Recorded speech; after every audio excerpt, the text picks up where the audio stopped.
Ladies and gentlemen, good evening, and welcome to my review of The Republic of Thieves, the third book in the Gentleman Bastard sequence by Scott Lynch. So just as with the last book, the same rules apply. Anything from the first two books is fair game for spoilers, and I'll try to avoid any major spoilers for this book. Should I have the need to spoil something, I will give fair warning, so with that out of the way, let's get into it. For the first time ever, this book provides us a map. It's probably one of the ugliest maps I've ever seen, and honestly, for the most part, is completely useless. I've said it before, and I'll say it again. I want a world map so we can see where our heroes have traveled over the course of the novels. This map is of the city of Carthane, and while I won't say no to having it, it's probably the ugliest map I've ever seen in a published work. It has barely anything on it, just a few lines and then the words detailing which district, but it still comes across as jumbled and horrifying to look at. This is the map we get, and this is the map I want. Aside from that, everything is pretty much the same. The novel is broken into books with annoying real-world quotes at the start, lots of breaks, and we're back to interludes instead of reminiscences. I'm going to be blunt. I do not like this book. It does have some redeeming features, but rather than save the book, they may in fact annoy me more. I'll explain as we get into it, but just know that I do not look upon this book favorably, which is unfortunate because for the first 100 or so pages, I absolutely adored this book. So, from the back of the book, we know that Locke is dying after having been poisoned in the previous novel, and the Bonds Magi bring forth the means to save him, and all they ask in return is for him and Jean to rig an election. It turns out that the Bonds Magi use the elections in their host city of Carthane as a game, and hire people of exquisite skill in order to manipulate the members of the two factions behind the scenes in order to tilt it in their favor. So on one side we have Locke and Jean, while on the other is Sabitha, Locke's lost love, as well as the only female member of the Gentleman Bastards who fled before the time of the first book. This is honestly a great setup. Even better is the fact that this book starts slow. The first 100 pages or so are focused solely on Locke slowly dying and Jean trying to save him. It's great. Interspersed are the interludes, which has us following Locke, his life before his mentor Chains purchased him, as well as his first meeting with Sabitha. Unfortunately, once Locke is brought to Carthane, things go from interesting to boring and horrible.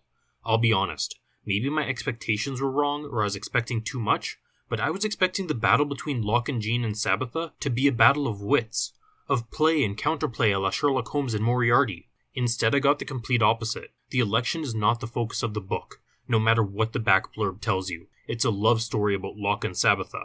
I don't know if I'm a bitter old man or a cynic, but dang have I started to hate love stories. I hate Denna from the Kingkiller Chronicles, and now I hate Sabitha from the Gentleman Bastards. Okay, that's not entirely true. I hate the introduction of Sabitha to the story. Allow me to explain. So Locke and Jean enter Carthane, and immediately Sabitha has devised a plethora of traps and schemes in order to fulfill her responsibilities to the Bonds Magi. But Locke refuses to play the game. Anytime they meet, Locke ends up spouting off about how much he loves her and to have dinner with him and let's catch up for old time's sake. And it's infuriating. Sabitha literally calls him out and says that their job isn't to socialize and rekindle old relationships. They're there for a purpose, and if they don't play their role to the best of their ability, they will be killed. But Locke refuses to be cowed and eventually wears Sabitha down. And it sucks. Because I wanted the intricacies and complexity that existed back in the Lies of Locke Lamora. Instead, I kid you not, aside from a single smart plan on Locke's part, every action he performs in regards to the elections is juvenile. Oh, I poured snakes down your chimney. Oh, I bribed some thugs to harass potential voters pretending they're part of your faction. In fact, when the election gets resolved, I can't tell if the resolution is due to something done off screen or if it all came down to luck. It's a poorly constructed plot. And here's the problem. The plot isn't about the election at all. It's literally all about Locke and Sabitha. Allow me to go back in time to the beginning of the novel and the interludes that follow Locke's past. These interludes aren't about Locke growing up. They're actually about Locke and Sabitha growing up. So in the Lies of Locke Lamora, we had the thief plot to steal money from nobles and the Grey King murdering people plot. It ends up being amazing because in the course of the Grey King taking revenge on the city of Camor, Locke is forced to face the people he's been stealing from as himself rather than as his fake personas in order to save the city and the nobles. The two plots come together. In Red Seas, we have two plots that take place, but they're separate. They never come together, and it just feels like the thief plot is there to facilitate the pirate plot. In Republic of Thieves, there are still two plots, but the first involves Locke and Sabitha in Carthane, and the second involves Locke and Sabitha in the interludes trying to put on a play. In the back of the book, Lynch even implores people to forgive any issues with the theater, as they have forgiven him for any nautical errors in Red Seas. I don't care about how realistic his nautical terminology is, or if his putting on a theatrical production is realistic. So here's the thing. Our main plot is the past between Locke and Sabitha and their budding relationship as they try to put on this play as young adults. It's a coming-of-age story of them trying to reconcile their newly discovered feelings for each other. And then back in Carthane, it's filled with awkwardness as Locke tries to force himself back into Sabitha's life. And it's bad. It's not that the writing suffers or it's cringeworthy, but this is not why I read this series. I'm in it for the smart dialogue, the cunning plans, the devious nature of our protagonists and antagonists as they face off in deadly duels of the mind as well as the body. But none of that's here because that's not what's important. So our hook, which is how to rig an election, is generally ignored and simply given lip service. The book is such a letdown I cannot even describe just how disheartened I became as I read it. That being said, I will point out some good. I'm generally not one to point out particular prose or deep meanings in words, but there is one segment where Locke is in a small enclosed space with a dead body surrounded by death masks, and the way the scene is portrayed, coupled with the revelation that is given to the reader in the previous chapter, allows for many layers of meaning to be found and shows the true skill that Lynch possesses. But if you don't care for that, then there's no harm. The scene stands on its own and you can continue on past with no negative consequence.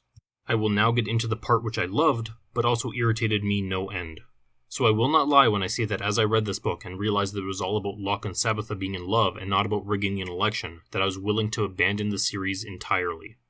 I mean, if we're honest, Lynch is about as good as putting words on the page as Rothfuss is now.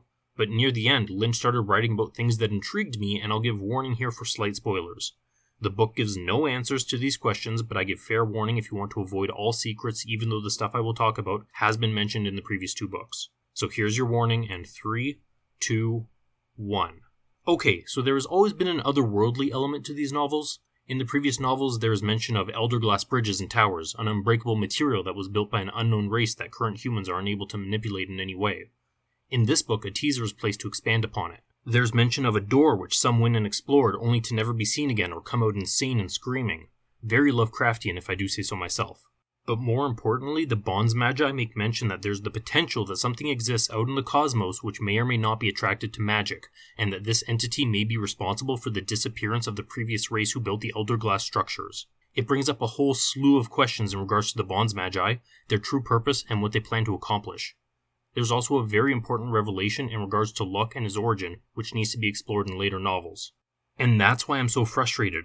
I was more than happy to declare this book a total waste of time and throw the series away, but then near the end, these grand revelations and cosmic horror tidbits were drip-fed to me and I wanted to know more. Forget the love story, heck, forget the election. Tell me more about this stuff. I was on board for thieving shenanigans from the first novel, but the next 2 showed that it was a fluke. I'm done with that. Lynch, reassess your series and instead have it focus on this cosmic entity stuff because that's what I want to read about. Maybe you'll do it better justice. So that's where I currently stand on The Gentleman Bastards. It's still lacking the greatness from the first book since Bug, Kalo, and Galdo haven't been replaced. Red Seas is fine, and 95% of Republic of Thieves is a waste of time and unsatisfying in the extreme. And yet that last 5% gives me hope for the next book, The Thorn of Emberlane, if it ever comes out.